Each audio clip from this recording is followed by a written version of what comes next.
Another night of Iran and the U.S. trading missile and drone fire. Another night of both sides claiming the other had violated the current ceasefire.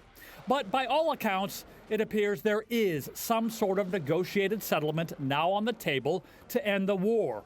But it needs the approval of both nations' leadership. President Donald Trump has not yet weighed in.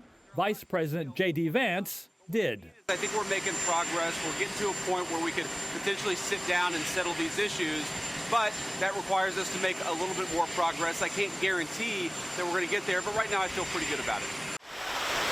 The so-called Memorandum of Understanding between the two nations would see Iran lift its blockade of the Strait of Hormuz as the U.S. lifts its naval blockade of Iranian seaports.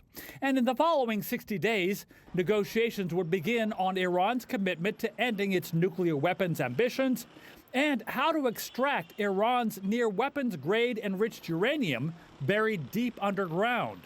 Even if you come to an agreement on, let's say, destroying the enriched stockpile, how do you do it? When do you do it? How do you actually get access to it? So there are a lot of details to work out.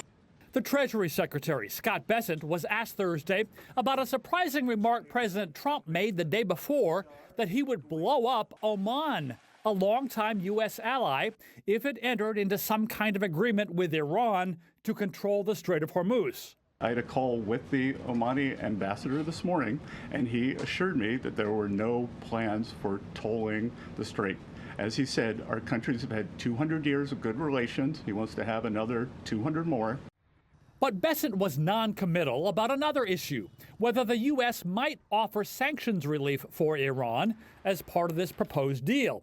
But what he did make clear is that there is no deal without President Trump's signature. The question for Americans is, would this deal be worth the higher gas prices they've been paying? Up to now, most polls show that Americans don't think it's been worth it. Also, would this deal be better than the Iran nuclear deal that President Obama signed in 2015? And there are even some right-wing members of Congress who've been urging President Trump not to sign this deal to, in fact, restart the war against Iran. Andy Roesgen, TRT World, Washington.